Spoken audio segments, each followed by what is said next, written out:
Congratulations to NATO. After 76 years of being the most powerful military alliance in history, you have finally found a way to make yourself irrelevant.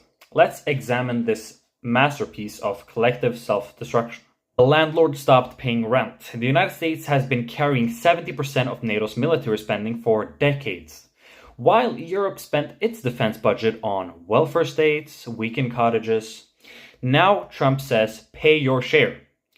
Europe, of course, is shocked that the free lunch is over. We have had 30 years after the Cold War to build our own defense. Instead, we built bicycle lanes. The army that exists on paper. Germany, Europe's largest economy, has an air force where half the jets can't fly, a navy where half the ships can't sail, an army that ran out of ammunition in 3 days of exercise. France has enough nukes, but not enough soldier. The UK left the EU and then gutted its own military budget. And this is the alliance that's supposed to deter Russia. Putin isn't scared. He's entertained.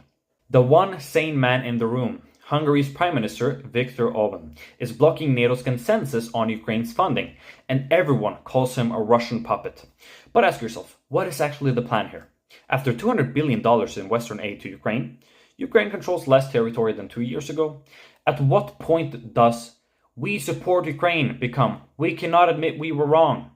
Orban is the only leader asking the question out loud. The rest are just writing checks, hoping history doesn't ask for a receipt. The replacement plan.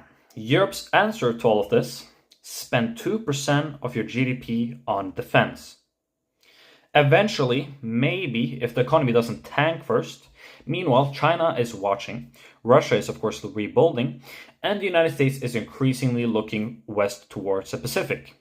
Europe is bringing a strong-worded press release to a gunfight. NATO is not dead yet, but it's a 76-year-old alliance running on Cold War nostalgia, and of course American credit. The hope that nothing serious happens before Europe figures out how to defend itself. History does not wait for committee meetings, and the wolf right now knows exactly where the door is. NATO's crisis is not Russia, it's that the alliance has confused activity with strategy. Sending weapons, holding summits, issuing statements, none of this answers the basic question. What does winning look like? And until NATO can answer that question, we're not an alliance with a purpose or a mission. We're just an expensive group chat with a flag. Good luck, Brussels. You're going to need it.